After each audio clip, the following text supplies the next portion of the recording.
Hello, how are you? My name is Evelyn, and I am a mental health practitioner from Kenya, and I'm joined by my friend Dr. Daniel Claiborne. Dr. Claiborne, do you mind introducing yourself? No, I'm happy to be here again.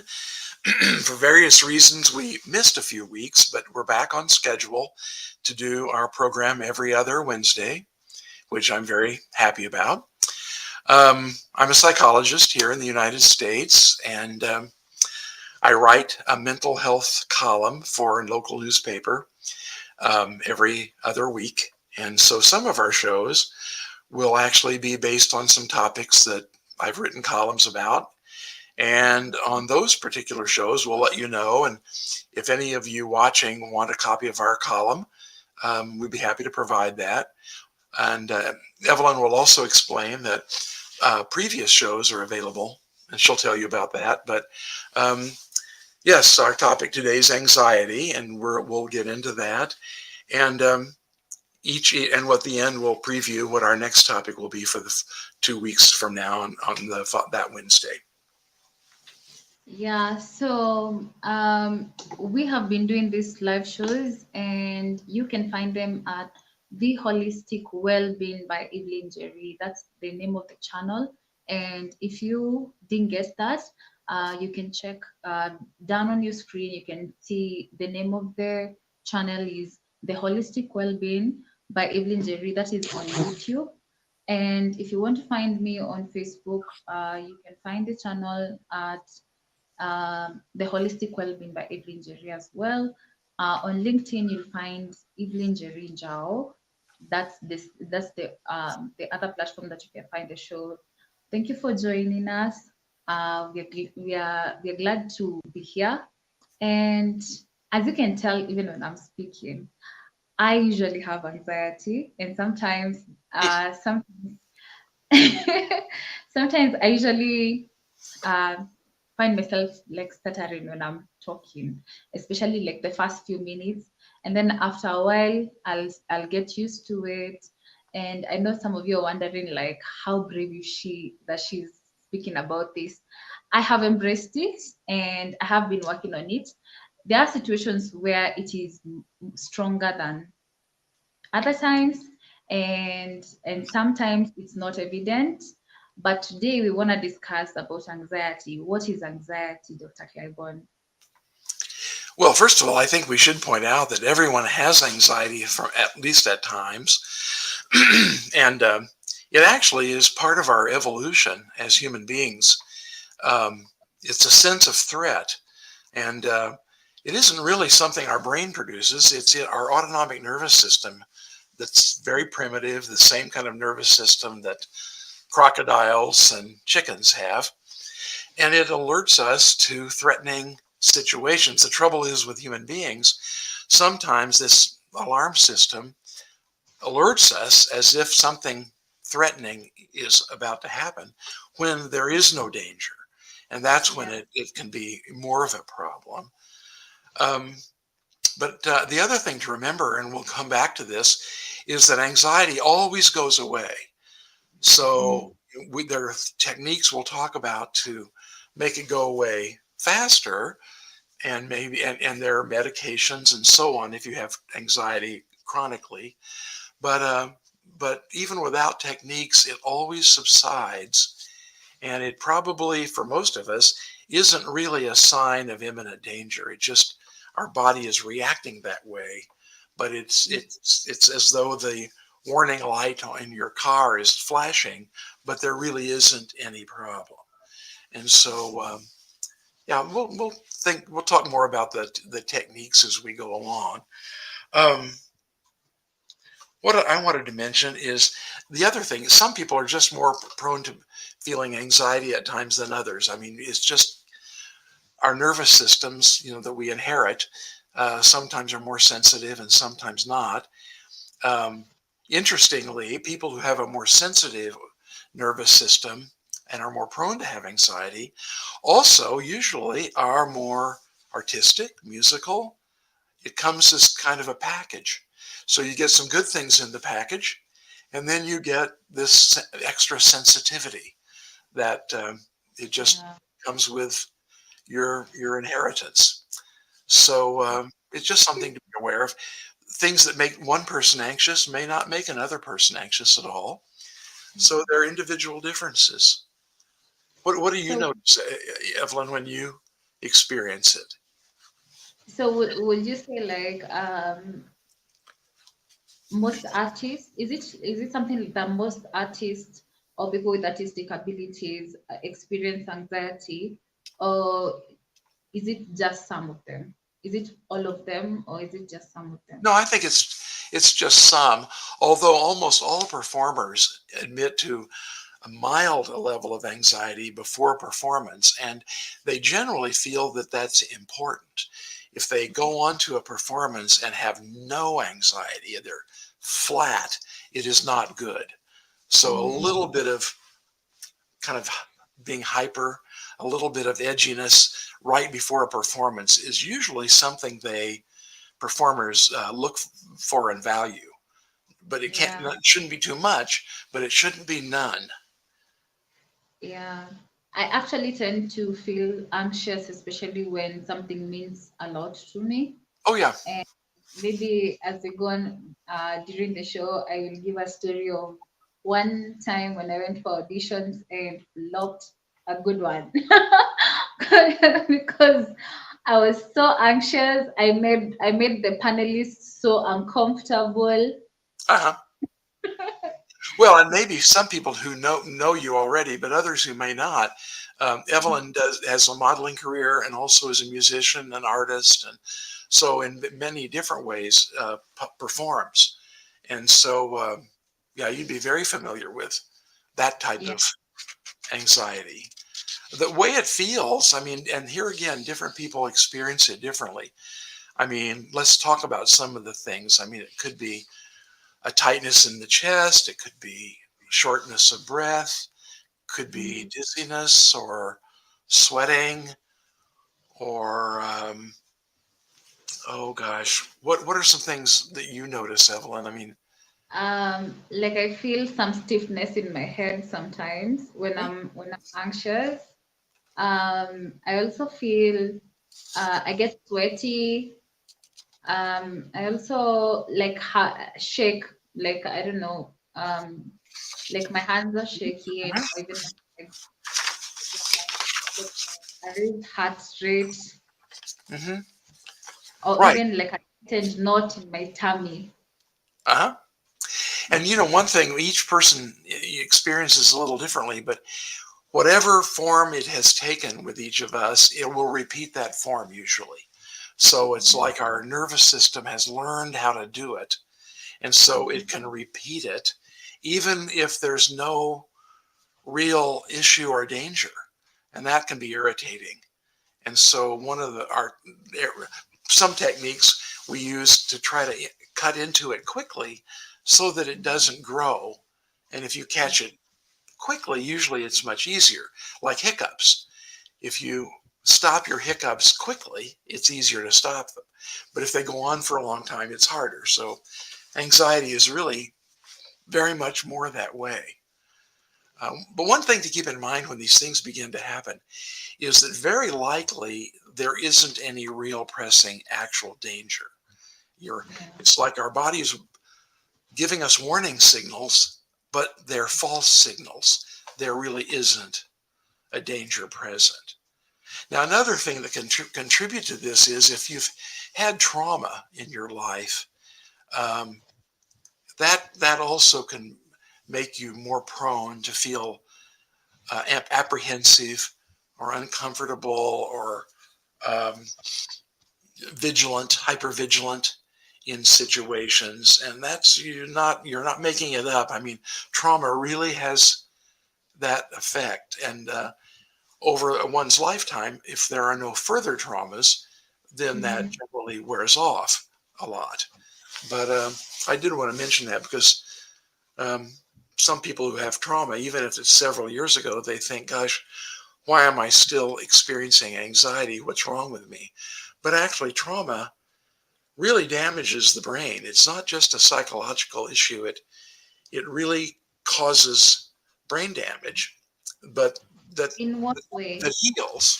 Well, it just traumatizes the areas of the brain that control our emotions and our sense of vigilance, and Mhm. the brain heals itself, and with time, it that wears off. With therapy and medication, it goes quicker, but but anyway, if you've had trauma in your life, and particularly recently, then you're more likely to experience just random anxiety. And it's important to tell yourself at those times, wait a minute, there's no real danger here. Uh, Mhm. I've got to give myself some time to calm down. And so Yeah. that's when we use our techniques like slow breathing is good, um, distraction, thinking about something else, changing one's physical location. If you experience the anxiety and you're sitting in your house, go outside. Uh, Mhm. being around animals can help. I read an article the other day that even suggested that if you're having an anxiety attack or a panic attack, bite into a lemon, and it Really? just yes, Because it gave several other examples like that. But they're just things that shock you a little bit and help yeah. change your perspective.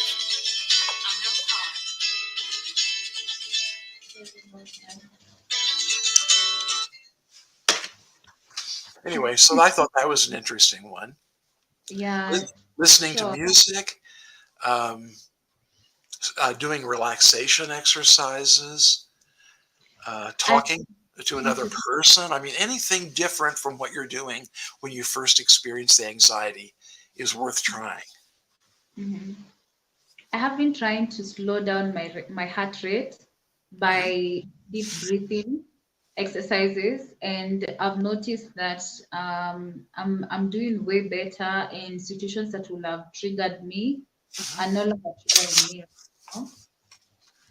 So I have been noticing like some progress when it comes to anxiety, like uh, some situations that will really like I don't know, like take me on the edge. I've noticed that I am now like handling situations way better than before, and yeah, I think the breathing exercises really help when you slow Mhm. down like your breathing. You breathe in deeply and then you slowly breathe out. Uh-huh. Like that has really been helping me, especially when now at the rate when I start feeling like my arms are weak and I'm shaking, and I feel because one of the things I noticed when I got like when I get anxiety, one of the things I noticed about myself is that I stop breathing. It's like I Uh-huh. cut out my air supply. Uh-huh. I stop breathing. And then now at that point, it's like now my body knows that I'm actually in danger. Uh-huh. Yeah, another thing I notice I usually do is that like I will like hold my hands like this with my nails, like really like hurting myself with my nails like this, Uh-huh. and so like pressing the floor really hard and end up like hurting my joints in my legs, Mhm. things like that, or even biting the inner side of my chin. I never noticed those things like until way later. And when like one of the ways like and especially the breathing part, like I start doing those breathing exercises, and that's something you can do even like, let's say you're having an anxiety attack like in the middle of a group of people. That's something that I started doing. I started like I started doing. That's something you can do like when you are in the middle of a lot of people and they won't even notice you're having an anxiety attack at that moment. So you take like deep breaths and then you slowly breathe out. Yeah, that slows down Right. your heart. Body language is very important. The best techniques really to decrease anxiety are physical. And one of the things that we do is we try to do whatever it would be that we would be doing if we were relaxed. So if you're having an anxiety issue, you might sit down. You might breathe slowly. You might make sure your arms and legs are in a relaxed position. You might, what would I say? Change your posture, or make your body do what it would do if it were relaxed, and indirectly, then that will cause your nervous system to adopt a more relaxed response. Um, Yeah, Mental things are okay too. I mean, maybe you have a mental scene. Now, you wouldn't be able to do this if you're in the middle of a performance, but if you're by yourself, you may have a mental scene that has always been very peaceful to you, like the ocean, or the trees blowing in the breeze, or you may have certain music that's always been relaxing. So if you're by yourself, you can use some of these mental techniques too, but always the physical ones are more important to make your body do what it would do if it were actually more relaxed, even though you don't feel relaxed at the moment. And then it's amazing how that how quickly that really helps the anxiety subside. And then one other mental thing you can do is, like I mentioned earlier, just remind yourself nothing is really wrong. yeah, My nervous system has been triggered. It's going to take a few minutes for it to settle down. I can wait. Nothing is really imminently wrong. That's really truly a threat. yeah. Another thing that I actually noticed was that when I get anxious, I tend to ask, I start asking myself, like, what exactly is making me this afraid? Like, what is causing my anxiety? And most of the time, I actually find myself thinking that maybe I have performance anxiety because I feel like maybe if I do fail, I'm gonna let someone else down. Oh, There's a piece inside of it, and then also it's like maybe if like anticipating the outcome of the performance, hmm, like, is it gonna be good, is it gonna be okay, am I gonna fail, am I gonna trip and fall in front of all these people, am I gonna, like, you start asking yourself all those questions. And one of the things that now I have learned is that, like, I am not in control of what's gonna happen next. I'm in control of where I am right now. And then I also learned how to give myself like my flowers for the small wins, the fact that I showed up, I am here, I hmm, am ready, I am prepared. Like those small wins, like you start giving yourself flowers. Because another thing is that you start having doubts, like, am I well prepared? Am oh, I well, like, am I well prepared for this? Um, do I have all the material that I need to do this? When you start asking those questions, especially like minutes to your performance, then that is counter. Uh, I don't know how to explain. It's gonna counter your mental state. Like, you're not going to be now. You're actually triggering your own anxiety. So what I do in that state is that, like, I have done the best that I can. I am okay. If I do it, however way I do it, it's gonna be good. If I don't end up performing in the best way that I can still try again tomorrow. You see, there's also that fixed mindset of thinking that if I fail, that's the end of me. Like it's like you're waiting for a punishment at the end of this thing. Uh-huh. Like if I fail, I'm gonna get someone is gonna, speak badly about me. People are gonna make fun of me after this whole situation and all that. And you have to remind yourself that, hey, you're human. If something goes wrong, you will have another opportunity to actually do it again. And the next time you'll be better at it. Like it's now a matter of like growing your growth mindset, having a growth mindset. Yeah, no, those Of, are really, really excellent insights. I mean, um, a number of years ago, I read something about an anthropologist that there were the four rules for living. The first rule is show up, meaning be in line.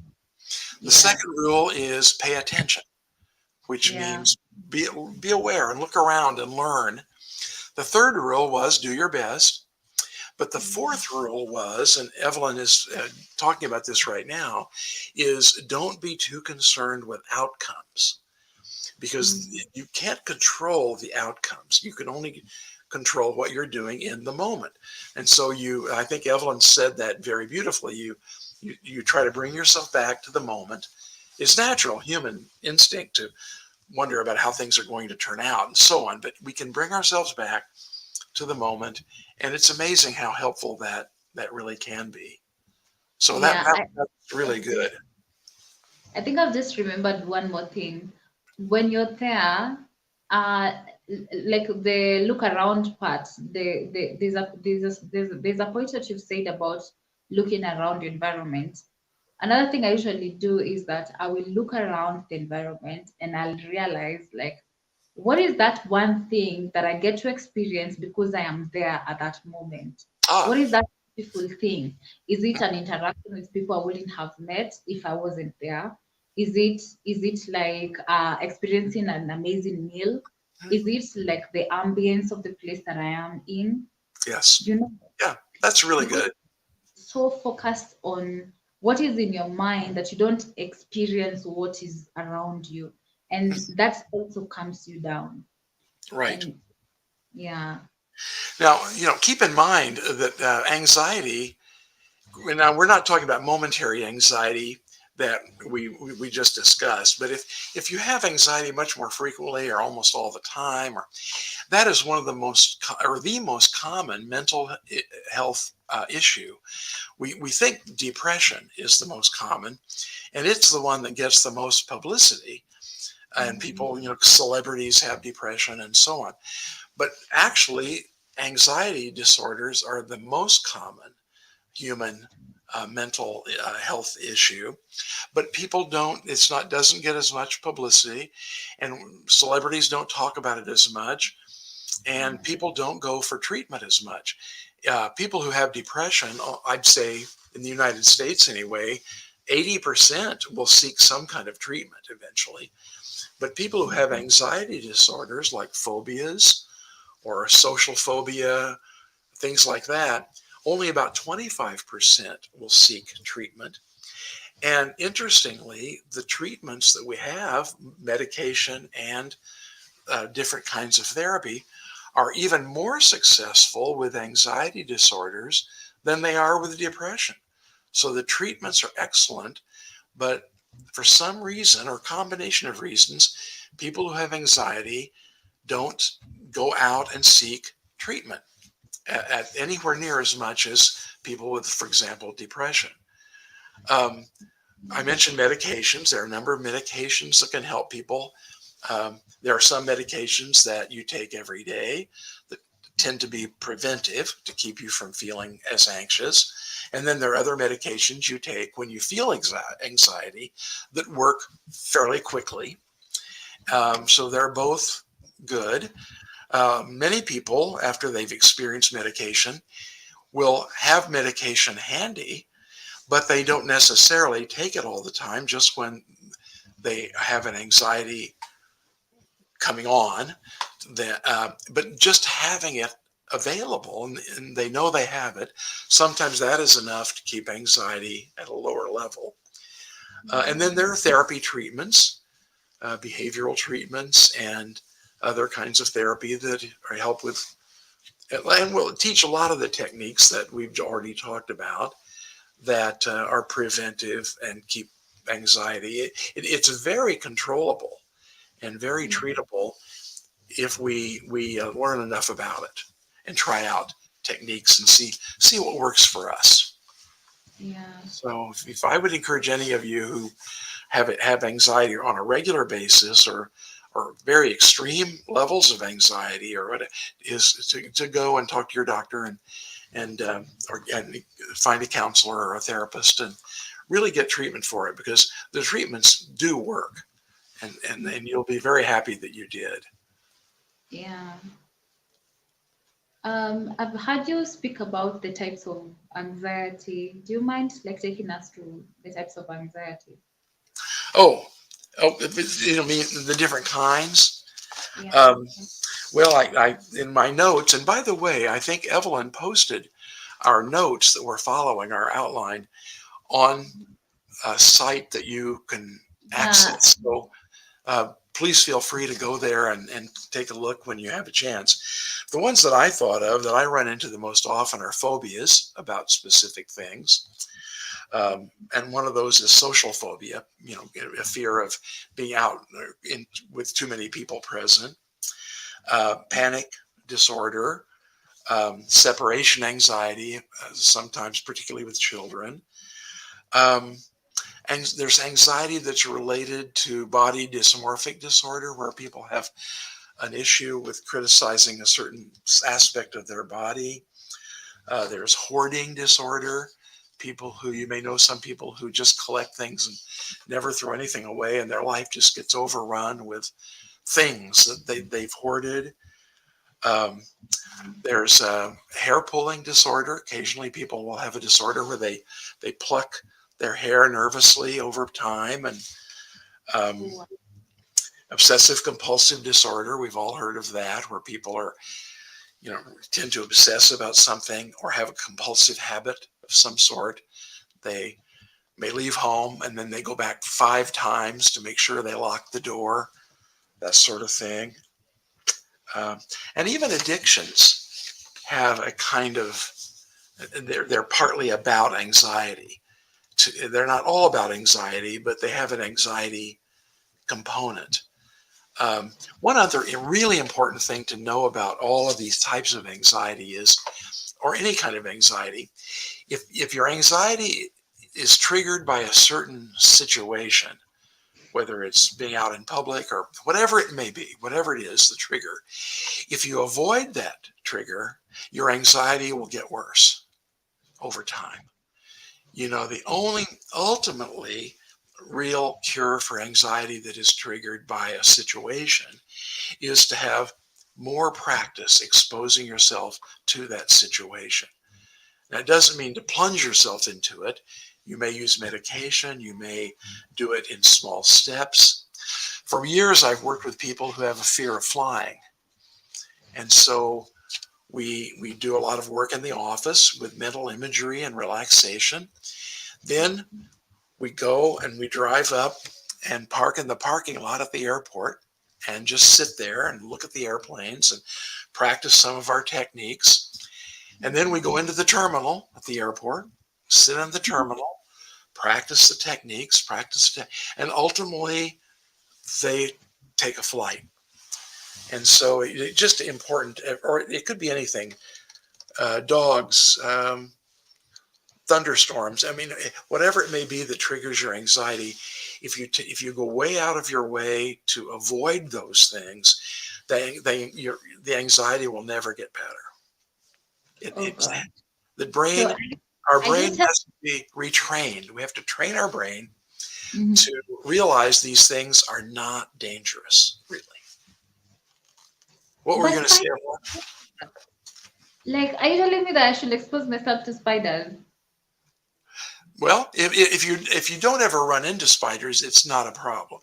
But let's say you're in an environment where the spiders appeared frequently. Well, then it would be worthwhile having that desensitization kind of therapy, so that at least you may not love them, but at least they didn't trigger anxiety. Yeah, it depends. I mean, if you never see a spider, it's not a problem. But we think that actually, speaking of spiders and snakes, that human Oh, beings may actually be hardwired through evolution to be afraid of snakes and spiders because they are dangerous, or could be. And so, but they still can be, you still can be desensitized to them to a certain degree to be able to tolerate them in a safe way without having a major anxiety attack. wow. I've just remembered how I've had like different experiences with spiders, especially like when I was in a boarding school in like when I was really young. The environment had a lot of spiders. Like they would pop up like on my bed, in my shoe, everywhere. And I remember I just like I didn't have a nice time. And there's this one time when I washed my shoes and placed them like on a pile of stones to dry up. And then when I went to pick, I remember like I think we were going for games or something, and then I went to pick my shoes, and then the first leg, I think it's my left leg, because that's what, even right now when I get anxiety attacks, like that's the first leg that starts shaking. I put my I put my leg inside that shoe, and there was a spider in it. And from that day, my leg shakes every single time I see a spider. Like I Mhm. don't know, it's like my brain just gets alert, and I know I'm in Yeah, some, danger. yeah, some of these things happen just by an association with an event that is traumatic. Um, Yeah. so that, yeah, that definitely happened. One other thing I was going to mention, this nervous system that we have, it controls our organs. It's not really our brain. It's called the autonomic nervous system, and it controls our stomach and our breathing and all of our natural bodily functions. And it operates kind of against itself. That when one half of it is in control, we're relaxed, we have digestion, we breathe easily, and all of that. When the other half of the system is in control, many of those functions shut down and we're prepared for an emergency. And there are certain things we can do that make the relaxed part of that nervous system more dominant. And one is laughing. If you're laughing, you can't be anxious at the same time. Another one is sexual activity. If you're having sex, you can't really be anxious at the same time. If you're angry, you can't be anxious at the same time. Not that we don't usually recommend people get angry as a way of dealing with anxiety, but relaxation is definitely one of those that's incompatible with anxiety. So all of those things, laughing is one of my favorites. If you can think of something that at first it may not seem that funny when you're already anxious, but if you get into that mood a little bit, or you laugh at yourself for being anxious, even sometimes then the anxiety goes away. When anxiety starts to disappear, it actually disappears fairly quickly. Wow. Let's say you're having anxiety and you're thinking about it, and you're walking down the street, and all of a sudden a car comes at you and almost hits you. Well, instantly your anxiety will be gone, and it'll be Mhm. replaced by shock and relief, and it's amazing that it comes on strongly, and it's very bothersome when we are anxious, but it also can go away quickly, which also illustrates that it's not really a sign of something that's actually dangerous. It's, Yeah. it's kind of like like a computer virus kind of that's in our body that's messing up our system. And our job is to do whatever techniques we have to make it subside as fast as we can. The sooner we Mhm. do it, the easier it will be. Yeah. Let's see what else. We talked about the types. Um, we want to mention too that a lot of times anxiety and depression go together. They're different, But many times, if people come to me and they are suffering with depression, they'll also have anxiety, and many of the medications out there address both. Antidepressant medications actually also help with anxiety and so on. And we're going to have a separate show or two just on depression. So, but Yeah. I just wanted to mention that. And some people will come to me and they'll say I'm depressed, but really, as I learn more about what's going on, it really is more of an anxiety problem. Or it could be the other way around. They say I have an anxiety problem, but as we get into it, it turns out to be more depression. So that's sometimes worth figuring out. Um, Okay. and then there are some very realistic life situations that can cause anxiety, of course, that isn't something that's just a problem in our own makeup. For example, during the pandemic, that caused a lot more pressure and anxiety among people, of course, in terms of getting sick and avoiding disease. If you're a victim of abuse of some kind or have been, that can certainly cause anxiety, particularly if there's a danger of it repeating. Um, Discrimination, racial or gender discrimination is very real in our cultures and societies, and that can cause a rise in sort of general anxiousness. Yeah. Poverty, if you're living in poverty or suddenly you've lost your job or things like that, those are sources of anxiety. Um, Becoming disabled or aging increases our risk for anxiousness and apprehension and worry.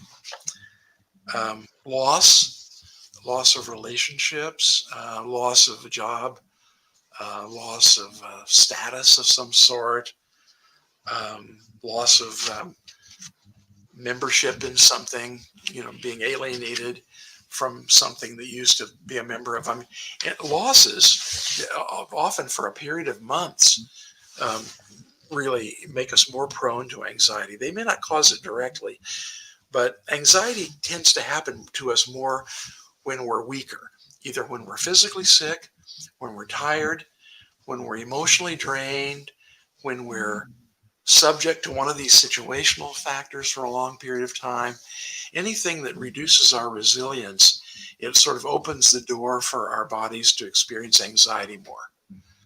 Yeah. So I just wanted to mention that because sometimes the anxiety isn't just something quirky that arises within us. It really can be enhanced by many different life situations. And one Yeah. other one I didn't mention is being around toxic people. Oh, All of wow. us may know there are certain people in our lives that are just not good for us. And when Yeah. we're around them, we feel worse. After we're around them, we still feel worse for a period of time. And sometimes we can't avoid them. Maybe they're in the workplace, or maybe they're a family member.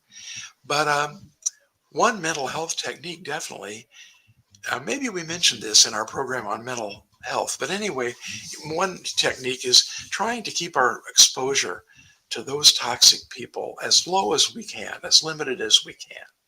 And on the other Yeah. hand, the people that are really good for us, that we feel better after we're around them, to try to spend and to maximize our time with those people.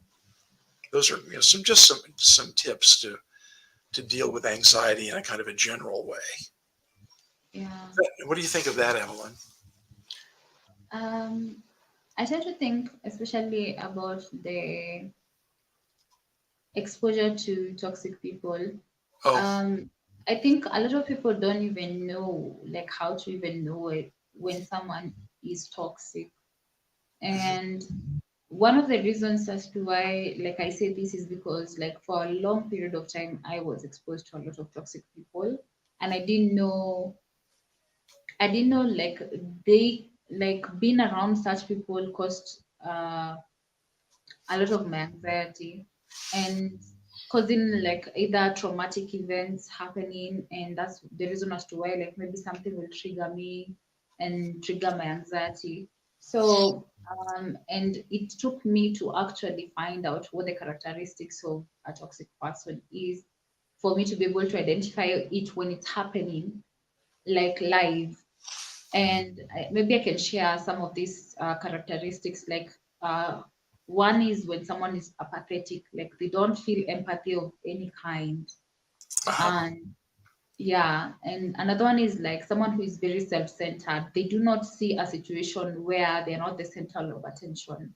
Like everything revolves around them, what Yes. they want, what they need. Like you don't, um, there's nowhere in their mind that you come in. So that means even when you're having a conversation with them, and maybe like you state a situation of like, when you do this, it affects me in this way, they will turn that whole thing and gaslight you and make you feel like you're the problem. Uh-huh. That's, yeah. Another thing is that they get like pretty angry. Like, it's not a normal kind of anger, it's like rage. They cannot control it, and they can do anything at that particular point. Excessive and unreasonable. Yeah. Yeah, including like physically harming you. They can end up um, emotionally abusing you, yeah, at that particular point. And then later on, they will also gaslight you and tell you that it was your fault that they did that to you in the first place. I think one thing you're mentioning that's kind of a theme running through there is where you're with somebody that with whom you really don't matter. They're, Yeah, they really don't have regard for you. at all. And that So comes out in different ways, like you've just explained. yeah, and That even if definitely it's is toxic. something, yeah, even if it's something so mild, even if it's something so silly like having an appointment with someone Mhm. and you keep time and they don't, and they will show up at whatever time they want to show up. And when they come, they don't feel like you have a right to be angry because they didn't keep time and they kept you waiting. Like it could be the tiniest of things. And Well, I think what you're mentioning there is it can be subtle signs that you yeah, realize over time, or it can be really aggressive, mean, disrespectful behavior, but not yeah, always. It can sometimes just be, but I think the general theme there is that person, it's all about them, and you yeah. really, as a person, do not matter. Yeah. And sometimes they can be manipulative to an extent Yep. where they want you to change your ways, your values, your principles to fit their lives. And by the time you realize how bad the damage is, you have forgotten who you are. Mhm. And it is important to like get stay away from such people as much as possible, because sometimes even confronting them will make the situation worse because they will never own up to they'll never take responsibility for their actions. And That's a good that's, point. Sometimes we just have to avoid them if possible. They often cannot be changed or they're corrected. Or and another thing I think you're bringing up too, Evelyn, that's very important is some of us are more prone to feel guilty if mhm, something doesn't go well in a relationship. Others of us just let it flow, brush off. But if we're more of prone to be guilty, it may take us longer to realize the person's toxic because we may think, well, maybe it's me. But after, yeah, as time goes on, and this is something you can deal with by talking with somebody else about it, and mhm, get their reaction to decide, gosh, is am I causing this, or is this person really not amenable to really a good relationship with me, and maybe that's somebody I need to avoid. But yeah, yeah, and not isn't just toxic people. Sometimes it's a toxic relationship, like a particular job or the working conditions or a particular political party that you're in, or some it can be other things other than just a specific person. yeah, Uh, let's talk a little bit about uh, kind of preparing for anxiety and kind of more like things that are preventive. If we know we're anxiety prone, we've got techniques we know we can use if it happens.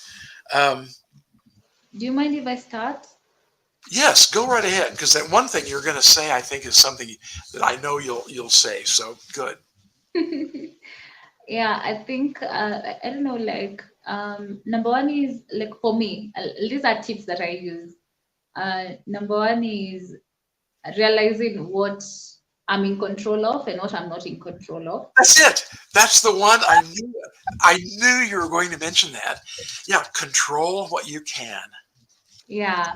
Go ahead. I knew that you were going to say that. Another one is trying to see the situation on a 360 lens, like Oh, not just my lens, because my lens will be like this. This is I'm trying to create yeah, an acute angle.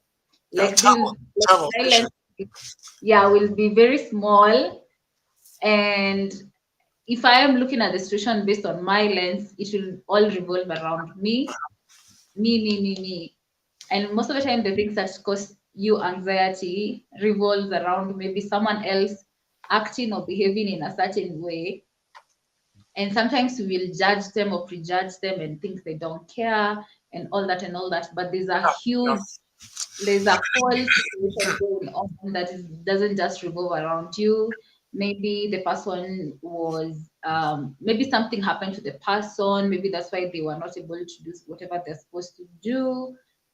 Like there's a whole 360 angle to every situation. And before, yeah, sometimes you'll get anxious and mad at first, but try and hold it. Like that is the time you start using those deep breaths. You take a deep breath until the other person is able to come and tell you their side of the story. And then at that point, always remind yourself, like, I'm not the only person in this situation. It's not only about me at this time. So let me hold on until I'm able to listen to this other yeah, person. there are so many important points there that would control what you can, change your perspective or broaden your perspective. And the third Yeah. one you're now mentioning is kind of be patient. Yeah. So some things you can't change immediately. These are Yeah. very good points. You know the They're, problem with they're anxiety. preparation for anxiety. Yeah. Yeah. You know what the problem with anxiety is, especially when at that particular point, is that when you start looking things at your angle alone, you start anticipating what could be going wrong, and you start going down a rabbit hole, and Uh-huh. that rabbit hole will build another rabbit hole, and you'll never hit the ground. So you will be in an anxious state for a long time until the other person is able to come and tell you their side of the story. So by the time they're coming to tell you their side of the story, you will be in a very bad state, and you'll not be able to handle that situation very well. Yeah, this is one of the reasons that when you're beginning to feel that anxiety or talking it out with another person helps Mm. you. It isn't just the advice they may give, it's really more putting these things into words ourselves keeps us from going down that rabbit hole or getting that tunnel vision so much. There's a lot of research on that when we talk about some of our issues with another person, not even an expert, just another person, we actually are able to wrap our mind around it and manage it much more effectively than if we just think about it in our own head privately. We've Yeah. seen that's been shown over and over again. I actually find myself processing the situation better when I'm talking to someone else about it. Mhm. Yeah, so And this is important. This is an important point, especially for you men out there, because women in general do tend to talk to each other more. But yeah. men, I remember one of my clients years ago in the middle of a therapy session, he said to me, "Are you telling me that if I have a problem, I should actually talk about it to another person?" It was like What? it had never dawned on him that maybe that might be a good thing to do. Oh my So God. we men are actually much worse about keeping stuff to our. We'd rather talk about things once we've solved it in our own mind, and women talk about it while they're solving it in their own Mhm. mind. But so that's a particular disability for us men.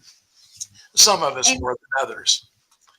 and you really one of the things I actually notice is that like when a woman has a problem and goes to talk to her man about it, the man's first reaction is to try and fix the Oh, sure. situation. Yeah, fix But it. Make suggestions.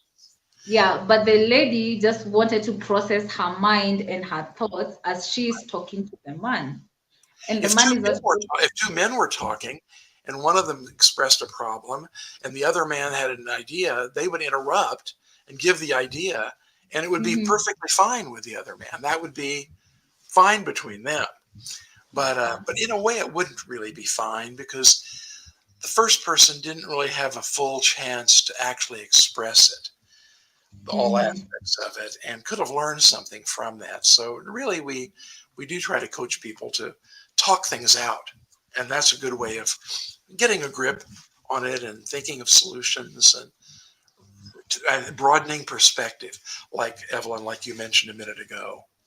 Mhm. Let's see where we are in our outline. I don't know. We were almost finished.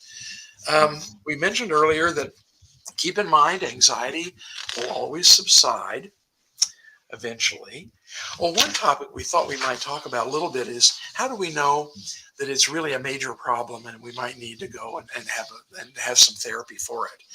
And some of the ideas that I had were if it seems excessive or repeating or just almost always present, that would be one sign. Another one would be if it interferes with our work or our relationships, either one of those.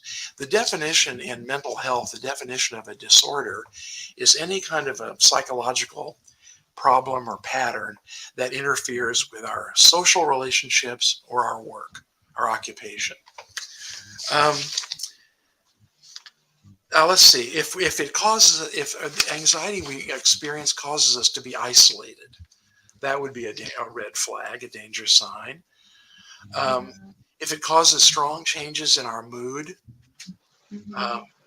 if it causes strong or dramatic changes in our eating or sleeping patterns, that would be Yeah. a sign. Um, if it's caused us to have thoughts of suicide, that would be a Mhm. definite sign. If it causes us to abuse substances or alcohol, Mhm. that would be a red flag. Um, and the last one I thought of, if it causes us to be repeatedly angry at our loved ones Mhm. or harsh toward our loved ones, that would be a sign. There are probably other signs too, but these are patterns that if you have those, it's and maybe you can handle the anxiety, but if it's causing these things for your own good and for the good of the others around you, it really would be good to go and seek some treatment. Mhm. Does that make Yeah. sense? Yeah, it does. I really think I actually um one that really gets me there is like one when it causes you to continuously be angry, like maybe to your partner or to a loved one. Hmm. And So one does other, oh, go ahead. constant Emily. irritable? What did you say? Does that mean like you're constantly irritable to Oh, some oh, maybe even the tiniest thing, even maybe like they're trying to even make you laugh, and that's hmm fun hmm to find it irritating. right. And one other thing I thought of when I was doing the outline is these days, one other way to avoid anxiety is to be very kind of limit our involvement or our exposure to um, fear mongering and frightening political statements and false news and conspiracy theories and actually just news in general. If you read the newspaper or you're watching television or most of the news is negative. Yeah. Warning about this new problem with drinking water, or there's a problem with a disease or um, Yeah. Like it. earthquakes or drought, or I mean, it's important to know some things about our world around us, but we have to limit our exposure to some extent. We can't let it just constantly wash over us. That creates anxiety as well. Like in Kenya, I think one of the things that is causing a lot of anxiety is like there's a financial bill that is trying to be passed by the current president, and they have added like a lot of taxes on so many things to a point where like your finances will go down like really down. And the problem is that like it's not like the income is increasing, and also that's just income tax. But now when it comes to even the products themselves, so even the products that you're buying and everything, like really highly taxed, and the cost of living is going way up, and that is causing a lot of anxiety because it affects everyone. It's not something like you can ignore. It's so evident because maybe like if I could buy if before I could buy 5 items with 1,000 shillings, now I can only buy like 2 items. So I Uh-huh. have to add more money to buy the 5 items. And that's money that I don't have. It's not like someone has added money to my account. Yeah. Yeah. Things like that, they're real. So we do pay some attention to them and we try to make changes if we can to adapt. But on the other hand, we don't want to constantly be totally exposed to this kind of message over and over. Um, in our country, we really there's a lot more fake news because of all the different media outlets there are now, and some of them are just filled with lying and things that make people afraid for political purposes. And so, we just have to be careful and spend as much time each day as we can around normal people who are doing their job, who are responsible, who are who care about us, and also nature, being out in nature or with animals, or to kind of balance the stress that comes with living in a modern society. Um, Yeah. do we have any questions, Evelyn, that have come in? Not that I've seen. Okay. I haven't seen Keep in mind, anything. all of you can send questions during our program or in between programs. Maybe something we've talked about makes you wonder about something, and Evelyn will get these questions if you send them, and she'll let me know if then I can respond, and or we'll get back to you. Yeah. Otherwise, the other thing is, if anything in our programs makes you think of other ideas for other programs, we're always open to that, to see what your interests are, or maybe you want us to go deeper into something. Yeah. So definitely give us feedback. Um, we always appreciate that. And let us know your suggestions and what you think is valuable. Yeah. True. And I think next time, Evelyn, do you want to talk about what we're going to talk about in our next program? Yeah. So next time we're going to be discussing about healthy relationships and how to solve conflicts, how to effectively communicate with your partner. Mhm. Basically, anything and everything about healthy relationships. If you have any questions for us and you'd like to ask us any questions, kindly you can send your comments down below, depending on which platform you're using to watch this video. Maybe it's Facebook, maybe it's LinkedIn, or even maybe it's on YouTube. And you can also, I think I will write on the description below, and I'm going to write the email addresses you can reach out to us. And that way we'll be able to get your information or your questions directly, and we'll try as much as we can to reply. Oh, yes. I welcome emails. Um, so, yes, don't hesitate to send me suggestions or questions or feedback. That would be Yeah. very much appreciated. All right. In case um, in case there's something we did not cover about anxiety and we still have more questions, we're still open to doing more videos like this, answering more questions. Maybe we'll Uh, have one of these, we'll have a Q&A, yes. um, a Q&A session where we'll be addressing maybe the questions that people have Oh, sent yeah. out. Yeah, Yes, that's a good idea. yeah. So, um, do you feel like we have exhausted everything about anxiety, everything that we had discussed about? Yes, I think that we've covered quite a bit, but there's always more, and Yeah, everybody's experience of anxiety is a little different. yeah. Um, so, but I think some of these general things hopefully be helpful. I think I have one last question for you, and then we wind up. Or not, unless maybe you have a question for me. At what point does anxiety um have now physical, how do I how do I ask this question? At what point do you start seeing like having physical symptoms of anxiety? At what point do you notice them? Yeah, do you start like at what point does anxiety now trigger physical symptoms like pain in your physical body? Well, I think it always creates minor physical things like we talked about sweating and Mm, shaking. And I'm glad you mentioned pain disorders. If you have pain already, anxiety does increase it. Um, mm, it does tend to. I don't know that it causes it in a basic way if it's not there already. But I mean, if we have pain or have had pain, um, mhm. similarly with mental issues, let's say we've had issues in our relationship or whatever, but we've actually pretty much solved them.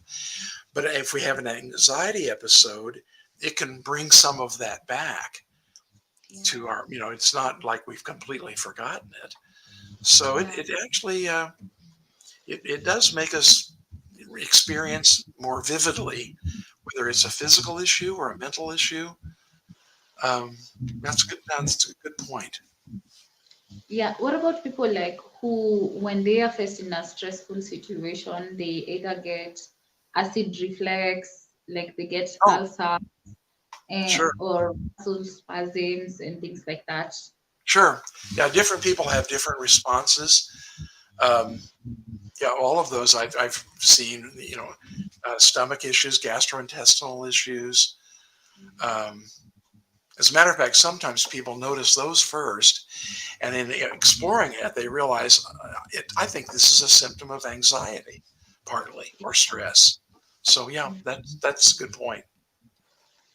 Mm, thank you. Okay, well, how are we doing? I think we're on time to Yeah. say goodbye for one more time, and then in 2 weeks we'll be back and talk about healthy relationships. And Evelyn can tell you about all the relationships she's had. Oh wow. Maybe we'll have to schedule a 2-hour meeting for that. Yeah. Oh wow. No way. No, I enjoy teasing Evelyn quite a bit. Anyway, thanks for watching. We really Yeah. appreciate it. Amazing and very enlightening. Thank you so much, Dr. Claiborne, for My sharing pleasure. your Yes, knowledge with us. yes, my pleasure. Talk to you soon. Yeah. All right. Bye bye.